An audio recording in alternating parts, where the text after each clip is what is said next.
makers and market movers. This is The Pulse with Francine Lacqua. Well, good morning, everyone, and welcome to The Pulse. I'm Francine Lacqua here in Zurich, and these are your top stories. UBS sees a brighter outlook and posts an earnings beat. The bank's chief executive tells us they will not shrink in response to Swiss capital rules. Having a global diversified business is a strength for us and for Switzerland, and shrinking is definitely not an option. President Trump will make the final call on extending a tariff truce with China after the latest round of trade talks between the world's biggest economies. Plus, watching for dissent, investors expect a pause from the Fed despite Trump's pressure to cut.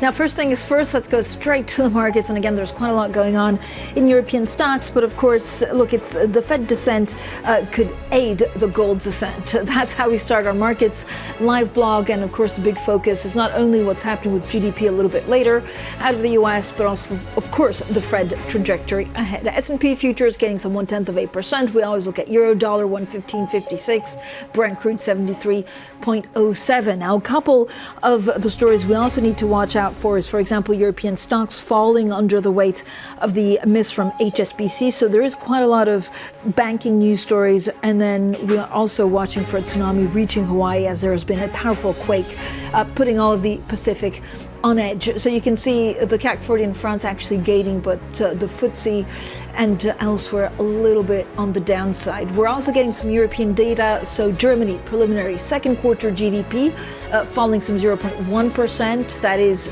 perfectly in line with the economist expectations. And also Italian preliminary second quarter GDP. Now this seems a little bit more of a surprise because it's fallen 0.1%. The estimate was a gain of 0.1%. Euro dollar you can see at 115.52. Now UBS has posted higher than expected profits in the second quarter with net income of $2.4 billion. The chief executive, Sergio Ermotti, told us earlier that Switzerland's planned bank capital rules are costly to shareholders.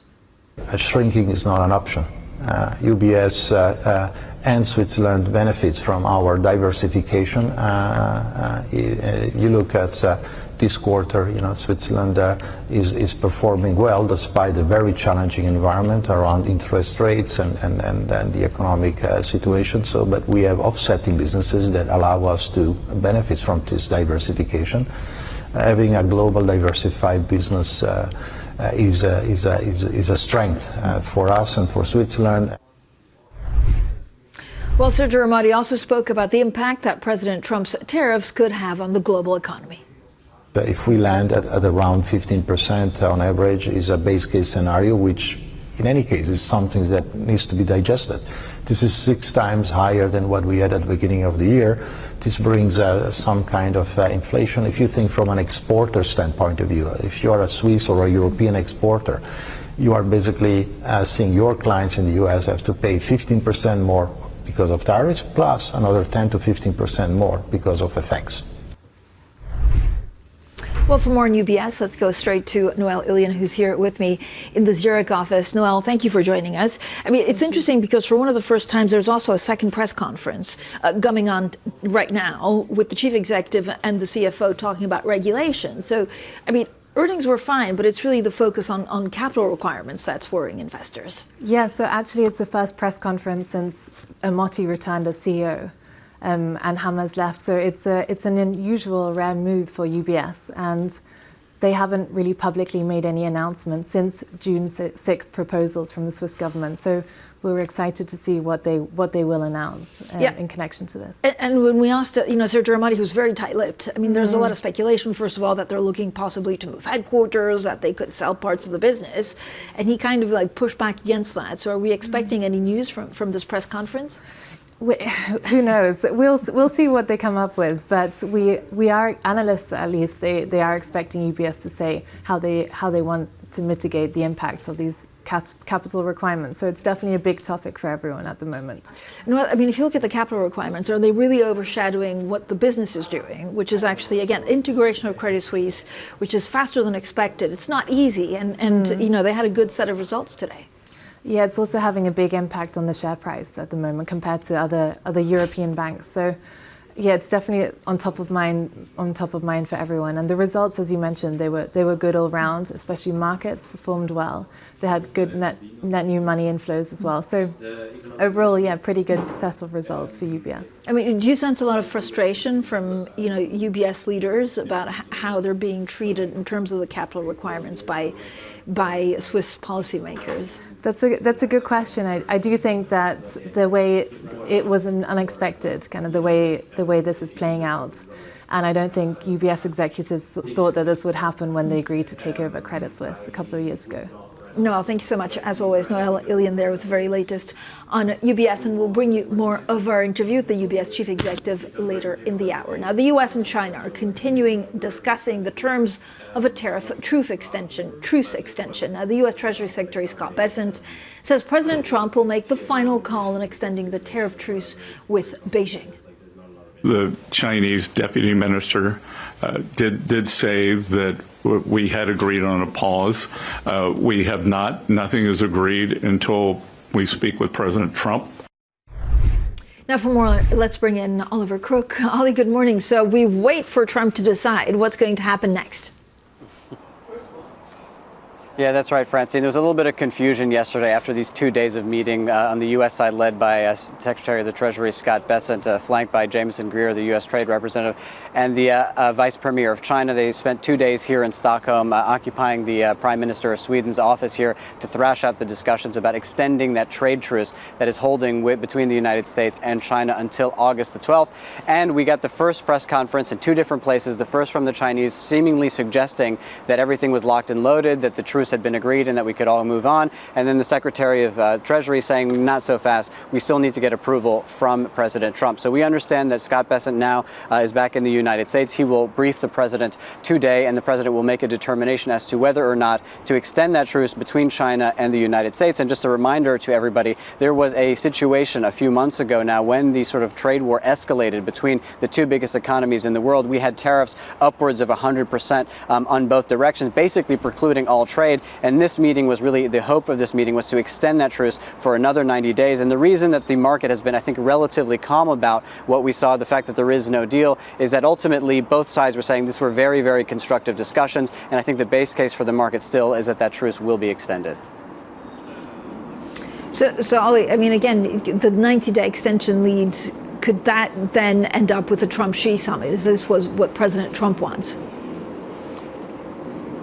Yeah, I think the question, Francine, is how many sort of 90-day increments are we between a meeting between these 2 leaders? Because I suspect we're not just one away. Because in many of the discussions that we've had over the last 2 days between the Chinese and the American side, we didn't get a lot of clarity on any progress that had been made on some of the other fundamental issues. There is still, of course, the main issue as far as the Americans are concerned, which is the very large trade surplus that China runs with the United States. There has not made a huge amount of progress in terms of how to solve that. There is the question of the continued buying of Russian crude oil. This is something that is entering the discussion a lot more between the U.S. and China. Scott Bessent brought it up with the Chinese counterparts yesterday and the day before, and it didn't seem that the Chinese were really willing to move on that at all. And then he was also asking about the secondary sanctions that potentially the Trump administration will place on anybody buying Russian crude, saying that basically the Chinese are kind of unwilling to adjust their behavior there, and that if they are sort of okay with that, then potentially they will have to pay 100% tariffs if they continue buying Russian crude oil. So there are a lot of sticking points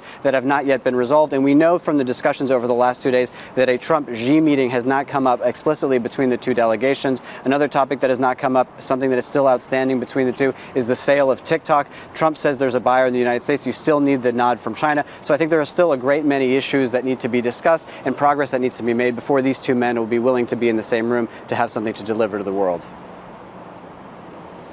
Interesting. Ollie, thanks so much. Oliver Crook there. Also interesting that this week the Taiwanese president scrapped his Latin America trip amid reports that the U.S.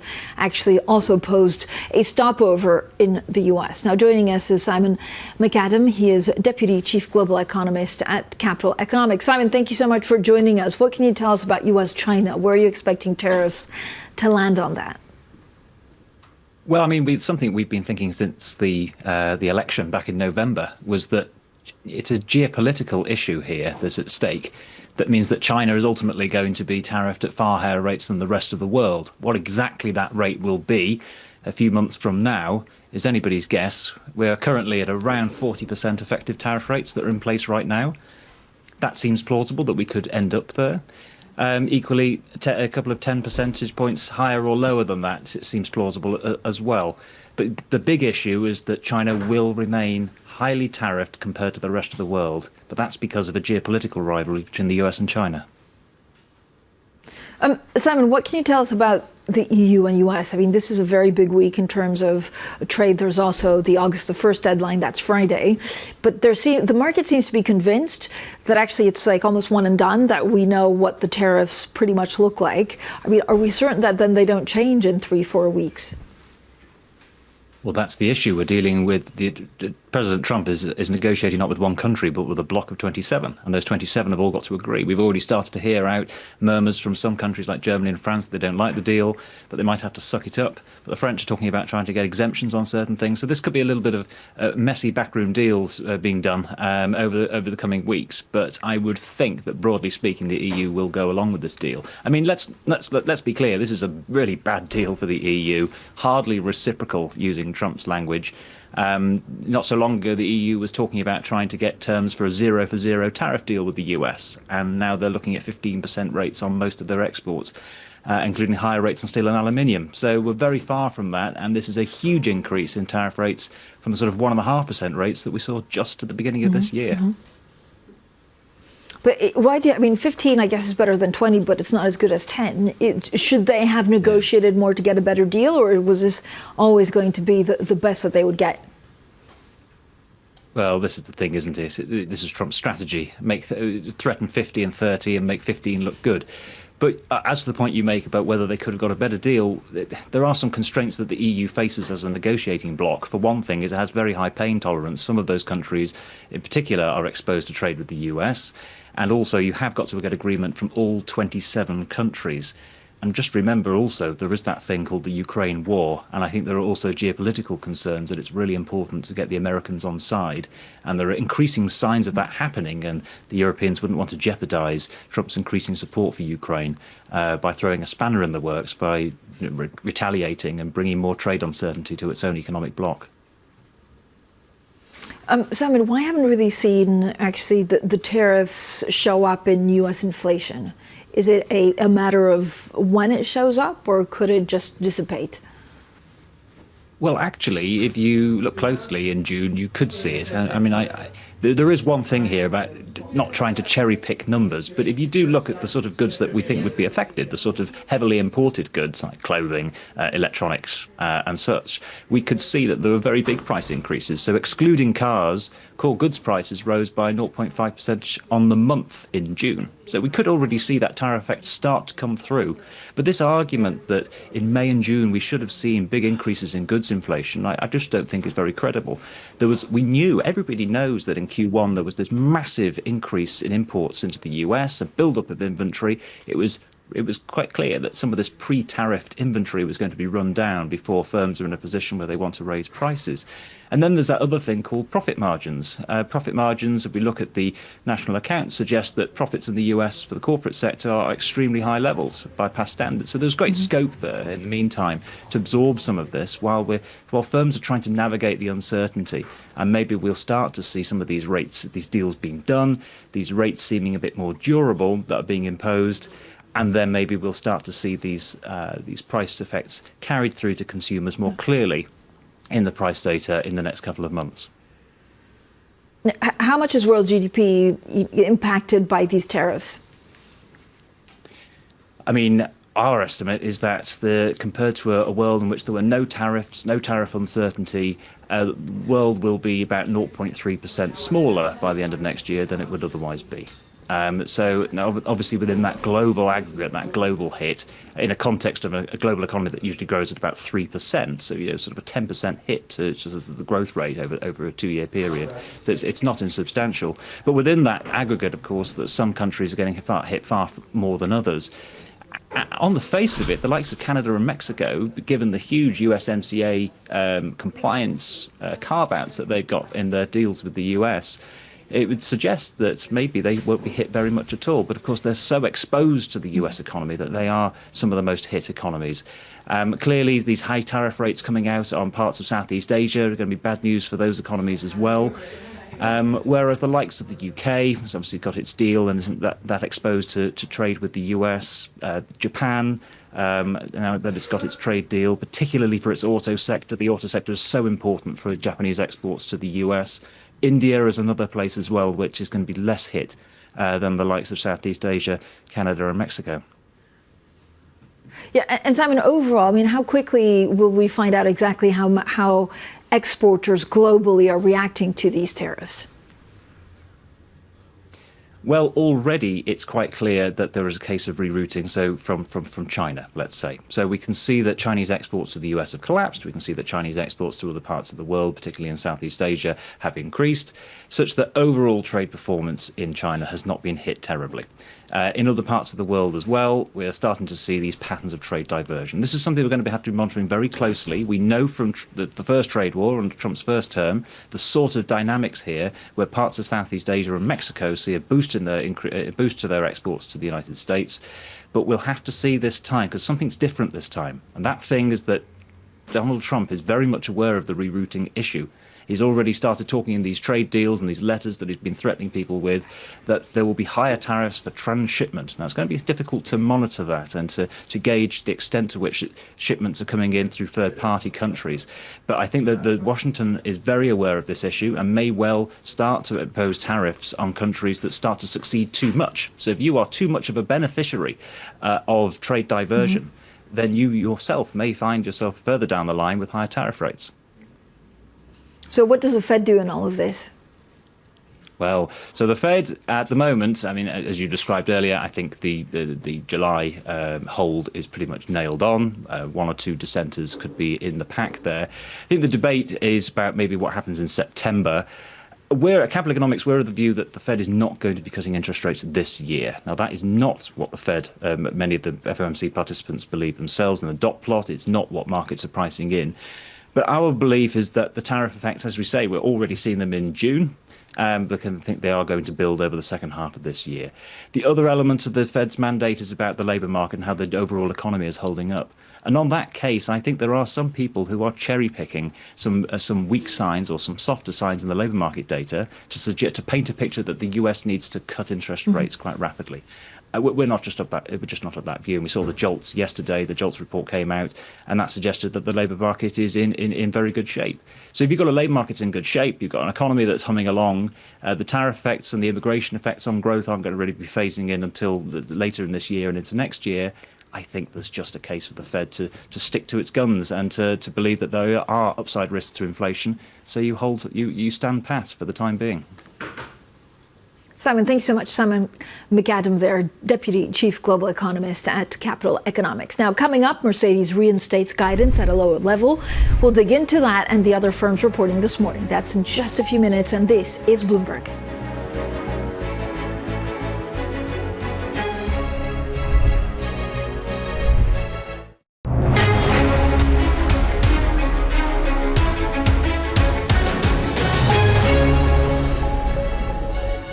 Well, Novo Nordisk has named Maziar Mike Dustar as its new chief executive officer after issuing a profit warning due to disappointing sales of its blockbuster weight loss drug. Well, shares of Novo plunged as much as 30% in Copenhagen, the biggest drop on record, wiping some $93 billion of its market value. Well, let's bring in Naomi Kresge, Bloomberg's senior reporter on pharma. Naomi, thank you for joining us. Now, investors appear to be disappointed with the appointment of the chief executive and this profit warning. Hi, Francine. Good morning. I think that for investors, this is about a realization that after pioneering the market for obesity medicines, Novo is no longer the market leader. And not only that, but there, is potentially a lack of a clear pathway for becoming market leader again. And I think that this is really giving some investors pause. In terms of Mike Dustar's appointment, some investors had hoped for more of an outsider. He's been with the company for more than 3 decades and has been in management for quite some time has been one of the architects of Novo's strategy, which he now will need to change to some degree. Mm-hmm. So what's behind Novo's problems, Naomi, and what does the new chief executive actually plan to do about it? It's really a multi-pronged issue. I mean, in the US, you have a situation where compounding pharmacies are continuing to sell cheaper copycats of Novo's GLP-1 drugs. This is something that Dustar will need to address ASAP. You also have a broader competitive situation where Novo has been losing ground to Eli Lilly. Zepbound, Eli Lilly's weight loss drug, is taking more new prescriptions. Lilly has next generation assets that are showing themselves to be very potentially successful, like lots of interesting data coming there. And Novo's next generation drug, CagriSema, had disappointing clinical trial results. And so this is a multifaceted issue of competitive position, copycats, and pipeline. Naomi, thank you so much. Naomi Kresge there, of course, our Bloomberg senior reporter, covering this very, very closely, and will continue watching this developing story as the new chief executive takes over. Now, among a number of big market updates this morning, Mercedes-Benz has also reinstated guidance at a lower level, blaming pressure from U.S. tariffs and intensifying competition in China. It's a busy morning for trading updates. Here with all the latest is Bloomberg's Chloe Mealy. Chloe, kicking off with that downbeat assessment from Mercedes, what do they say?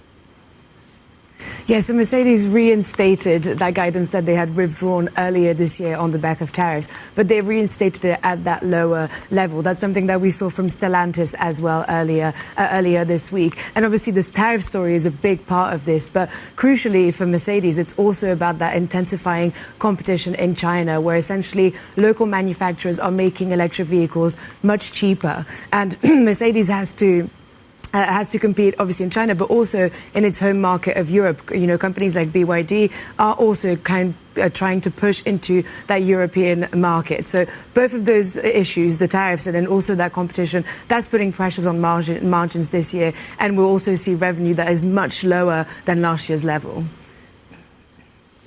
Better news, Chloe, from Adidas this morning.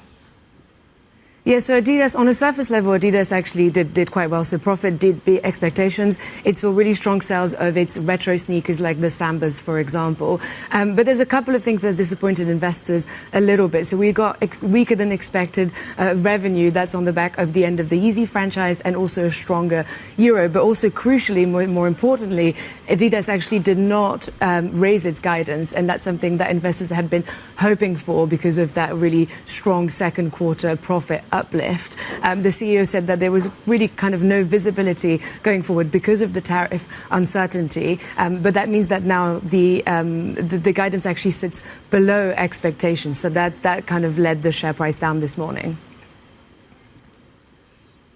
Okay, Chloe, thank you so much for joining us today. Chloe Mealy there with the very latest on some of these earnings. Now, earnings season faces a crucial test also later, with tech giants Microsoft and Meta set to report results after the bell. Now, Microsoft is expected to post a 14% rise in sales, driven by growth in its Azure cloud computing unit. Now, while Meta's results are also a chance for the chief executive, Mark Zuckerberg, to address the company's costly artificial intelligence ambitions that have dominated his time and attention over the past several months. Now, the big tech earnings continue tomorrow, with Apple reporting. We'll bring you all of the analysis right here on Bloomberg. Now, coming up, we'll talk to Alicia Garcia-Herrero, the chief APAC economist at Natixis, about a possible extension to the tariff truce between the U.S. and China. That's next, and this is Bloomberg.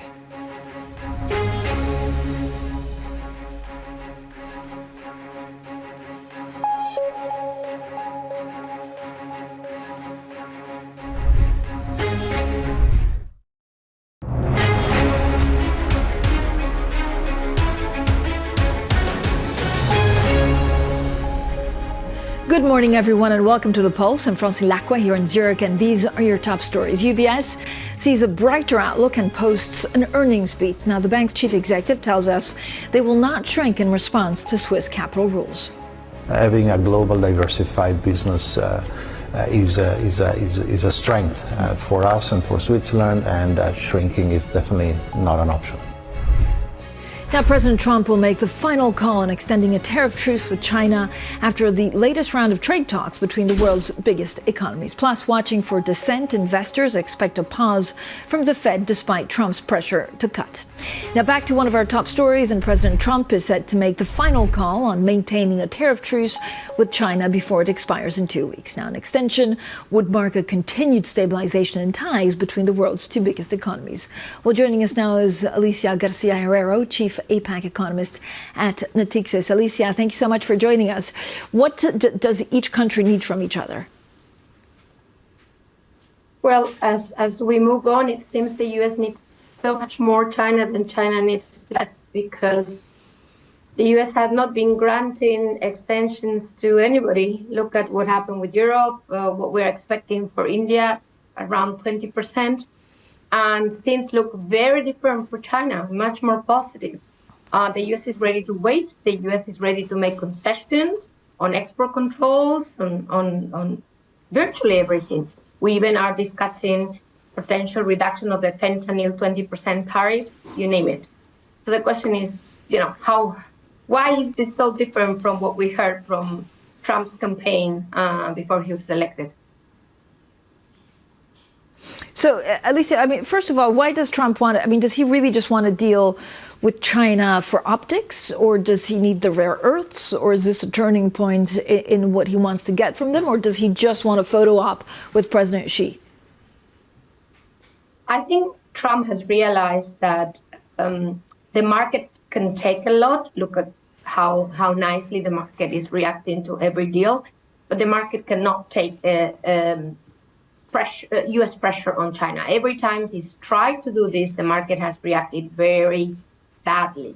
And the market is reacting badly because the U.S. is very much dependent on China for many products, not only rare earth. This is also about the consumer. This is about, any retailer in the U.S. telling the president that they will not be able to operate without Chinese goods. And I think he knows that. So he just needs a deal to basically calm down that inflation expectations and make sure that he makes it to the midterms. Alicia, something that definitely struck me this week was that the U.S. didn't seem to be welcoming the Taiwanese president who wanted to do a stopover in the U.S. before going on to Latin America. Yeah. What does this tell us? Again, is this just trying to find a deal with President Xi? Is there something more? Could we see a turning point in terms of U.S. foreign policy? Well, there is more to that story that is kind of coming out of Taiwanese kind of Taiwan experts around, which is actually a meeting by the defense minister who in the Pentagon back in June, and that apparently Xi Jinping managed to stop through a call to Trump. So, there's a lot going on in the direction you're mentioning. I think Trump is aware that a lot of the pressure that China is putting on the table in these negotiations relates to the U.S. basically not meddling with Taiwan. I think that's part of the discussion that is going on, that has been going on since the beginning. I think in Geneva, London, Stockholm, you name it. And it's only going to continue because Trump is showing willingness basically to offer China, I wouldn't say everything China wants, but certainly more than had been expected at the beginning of the year. When you look at, Alicia, the two countries are really racing for critical technologies, i.e. AI. Who's doing better at the moment? And again, is this the real race, that it's not about geopolitics or anything else, but it is only about AI? Yeah, so I'm happy to say that we've been doing a lot of research at Bruegel on this point. And so we've been going subsector by subsector in the three most relevant critical technologies: semis, quantum, and AI. And the field where China falls behind clearly, I would say even slightly so with Europe, so, really far behind the US, is quantum. And I do think that the amount of investment that the US is putting on quantum is making a big difference. The US AI action plan, in my mind, is really Trump's hope in this kind of extended trade war in which he cannot really push. So what else can he do? Attract funds from the rest of the world. Look at Japan, look at Europe, in the billions and billions, hundreds of billions, to support this US ecosystem of critical technologies, whether it's AI or eventually quantum. I think that's where the US is heading. So China is falling, but it is following, but I think it's still following, in my view. Alicia, when you look at what happened actually since January 19th with the inauguration of Donald Trump, could China be the real winner in this? Because if countries are getting more away from the US, do they need to turn to China? Are there also active questions in Europe on what to do next? Yeah, so totally. I mean, if the plan was to encircle China, I would say it's actually not working. It's the other way around. China, if we continue, may encircle the US, or at least partially, because many of the US allies are kind of thinking, okay, why I'm here? I've been treated miserably, whether it's with tariffs or, other means. So this is making a lot of space for China to get other countries closer, but not only among US allies, but also Global South, because the question is who is offering more, and by now, if you look at greenfield investment, China's greenfield investment is really booming. Everybody's thinking, okay, that's what I need, and China is the only one offering this at the moment, because what the US is doing is attracting investment into the US rather than offering investment into any other country in the world. So that's how China is indeed making strides to attract the rest of the world in a nutshell. Alicia, this is a difficult question, but do you think Presidents Xi and Trump will actually meet before the end of the year? I'm not sure if this is a difficult question, but I can tell you what I think. They will meet by the end of the year. I think Trump is looking forward to this meeting, probably thinking he will, this will be extremely positive for his image globally. That is now the question is, will he pick the right timing? A very, very dangerous timing for the world would be this anniversary. I think it's the 3rd of September, if I'm not mistaken. Putin in town in Beijing. What about that one? Hopefully not that one. But yeah, I think he will be heading to China by the end of the year. That's the question. So interesting. Alicia, thank you so much for all of your thoughts. Alicia Garcia-Herrero, Chief APAC Economist at Natixis. Now, Keir Starmer says Britain will recognize Palestine in September unless Israel agrees to a ceasefire with Hamas. The UK Prime Minister says Israel must also commit to a peace process that would result in a Palestinian state. Israel condemned the announcement, calling it a reward for terrorism. Now, joining us now is Paul Wallace, our managing editor for Economy and Government in the Middle East and Africa. Paul, good morning. So what are the details of Starmer's position, and are we likely to see more countries follow the UK and France? Hi, Francine. Essentially, Starmer has said that the UK will recognise Palestinian statehood come September if the war in Gaza between Hamas and Israel is not over. So this is him putting pressure on Israel, essentially to end the conflict before then. France has taken a slightly stronger view and said it will recognise a state of Palestine regardless. As to the question as to whether this will change anything for Palestinians or for Israel, the answer is probably not. Of course, it's symbolic. It is very significant that the UK is doing this and that France is doing this as well. But it's important to note that the Israeli position against a two-state solution is very much hardened since October the 7th. There's very little support for a two-state solution, and I'm not just talking about within Prime Minister Benjamin Netanyahu's far-right nationalist coalition. I'm talking about Israeli society as a whole. It does not support this, and there's even quite strong evidence that many Palestinians don't either, that everything that's happened since October the 7th, the day itself, and the war in Gaza since then, and in pretty intense clashes, deadly clashes in the West Bank too, have sort of hardened each side's stance and made a two-state solution that much more difficult to achieve. So, Paul, what's been the reaction from Israel? So Israel has kind of reiterated its position, if you like. Benjamin Netanyahu has said pretty simply that this rewards terrorism. Essentially what Israel has argued, well, people like Netanyahu have argued for a long time, since pre-October the 7th, but certainly since, is that if you have an independent Palestinian state that has not been negotiated with Israel, then it presents a security threat to Israel, and that essentially something like October the 7th could happen again.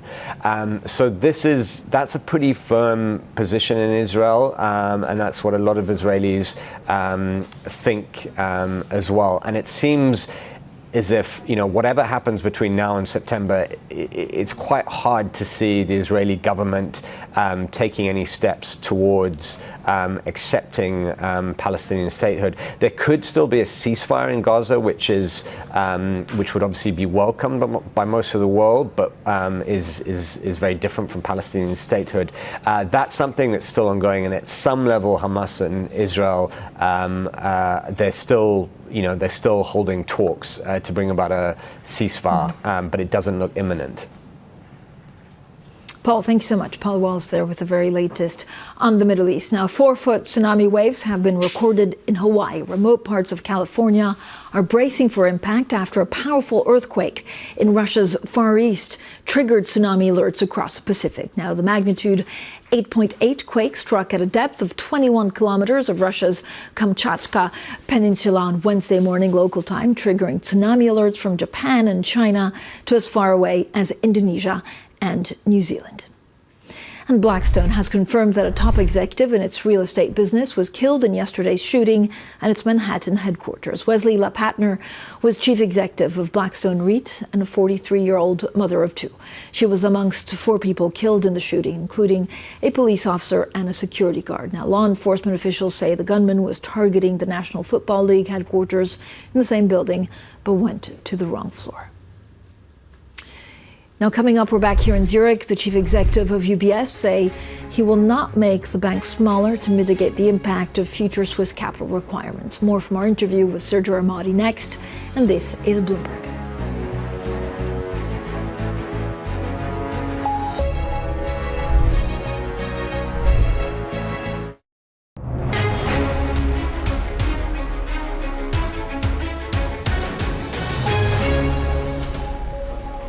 Well, the UBS chief executive, Sergio Ermotti, says he will not make the bank smaller to mitigate the impact of future Swiss capital requirements. Now, his comments come as the lender posted higher than expected profit in the second quarter with net income of $2.4 billion. Well, I spoke with Sergio Ermotti about the bank's results a little bit earlier. If I look at the overall profitability, particularly when looking at the core underlying profits being up 25% year on year, with wealth management businesses in every region growing on a PBT basis, double digit, very strong, and I see good inflows in our alternative business in asset management, reaching 300 billion of assets. In markets, we delivered the second best quarter on record. So I think that across the board in Switzerland, we continue to be a strong partner to our clients, with 40 billions of credits or renewed credits. So across the board, making good progress on the integration. Big milestones was achieved. 400,000 clients were migrated in Switzerland in a smooth way. We are now working on delivering the second wave in the third quarter. And in non-core and legacy assets, we are making good progress in taking down cost. And so I'm very pleased. So even ahead of expectations in terms of integration? Mm-hmm. No, we are online. We are on track. I mean, the integration, I think the next, we already achieved 9 billion of cost savings out of the 13. So we believe between now and year end, we're going to achieve another billion or so, and then 3 billions are going to come in 2026 as we basically shut down all the legacy systems and we also complete all the logistical migrations. Sergio, is UBS seriously looking at a possible new headquarter? Look, what we are right now, we are very focused on serving our clients, on delivering on the integration. I think that's and our base case is that we are working also very hard to make sure that we can successfully operate out of Switzerland as a global bank. But I mean, I guess the relationship between UBS and Switzerland looks from the outside to be at rock bottom. Do you need Switzerland? I think that we have a very strong and solid relationship with our clients and the broader Swiss business community and client space. We serve more than 2.5 million clients, probably even higher, 200,000 SMEs. So we have a very solid and embedded relationship with the communities where we live and work in Switzerland. So I think that's I wouldn't really extrapolate some kind of issues to the broader Switzerland. The vast majority of the people recognize our value, and we recognize the value Switzerland brings to us. Is everything on the table? I mean, could you sell off the U.S. investment bank? Is there anything that you could get rid of to lower that capital requirement? Look, our view on that matter is crystal clear. Shrinking is not an option. UBS and Switzerland benefits from our diversification. You look at this quarter, Switzerland is performing well despite a very challenging environment around interest rates and the economic situation. So, but we have offsetting businesses that allow us to benefit from this diversification. Having a global diversified business is a strength for us and for Switzerland, and shrinking is definitely not an option. When you look at the market views, of course it's a big week for trade. I think we also have GDP a little bit later in the US, but how you see it going forward? Well, I mean, the good news is that now we have probably a higher degree of predictability on what the outcome of this tariff discussion will be. If we land at around 15% on average is a base case scenario, which in any case is something that needs to be digested. This is 6 times higher than what we had at the beginning of the year. This brings some kind of inflation. If you think from an exporter standpoint of view, if you are a Swiss or a European exporter, you are basically seeing your clients in the US have to pay 15% more because of tariffs, plus another 10 to 15% more because of effects. And this is a quite big change, so it remains to be seen what's happening in Europe in terms of economic effect, but also what is the consequences for inflation in the US, and this will then translate into potentially consequences for the monetary policies of central banks. But Sergio, are our clients saying, look, they're also worried that this is not it for tariffs, that they can always move back, so actually the uncertainty could remain? That's a fair point. I think that's what investors and clients, corporate and institutional investors, private investors want to see is stability. I mean, first of all, we need to reach agreements, and then they need to see that there is a degree of predictability and stability in these agreements. There is a degree of news fatigue in the market, so people want to be able to act with certainty. UBS Group Chief Executive Sergio Ermotti speaking to me earlier now. Time for a look at other banking results. HSBC earnings for the second quarter fell short of expectations after it posted an increase in expenses. Now, the lender also took a charge on its holdings in a Chinese bank. Well, joining us now is Bloomberg Intelligence Senior Bank Analyst Tomasz Noczel. Thomas, thank you for joining us. So what were your key takeaways from the set of results from HSBC?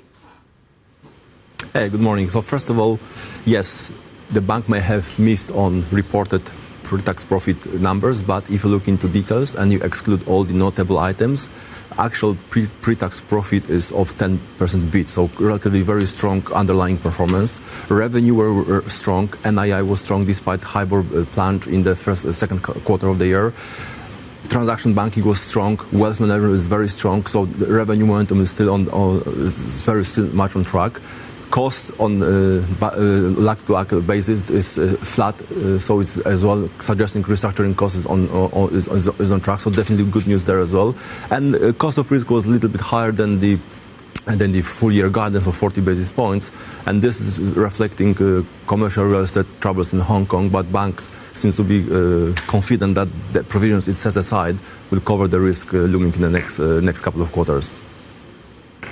So we've also had Spanish banks, Santander and CaixaBank, reporting results. What stood out for you?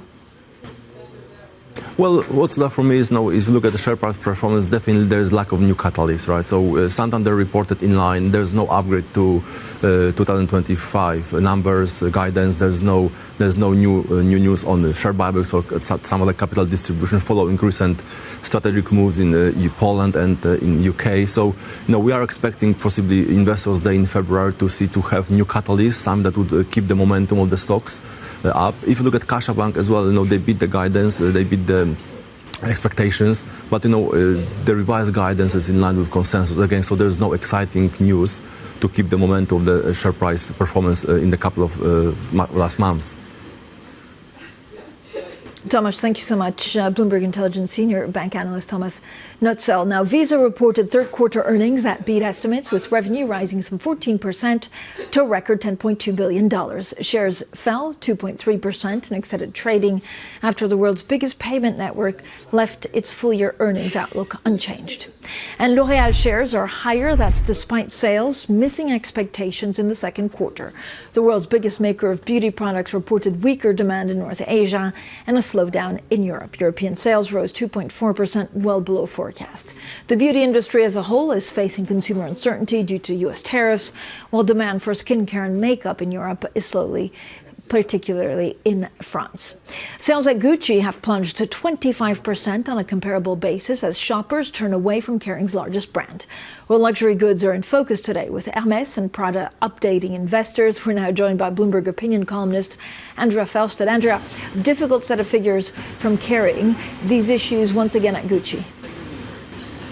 Exactly, and we're really in a holding pattern for both Gucci and Kering. Gucci's got a new designer, Demna, and he won't show his full collection until next March. Apparently we'll get a hint of it in September, but that looks quite a long way to sort of wait. Plus we've got a new CEO also coming in September. So these results, obviously Gucci was quite worrying still, but they're not really the main event. It's really what comes next that matters.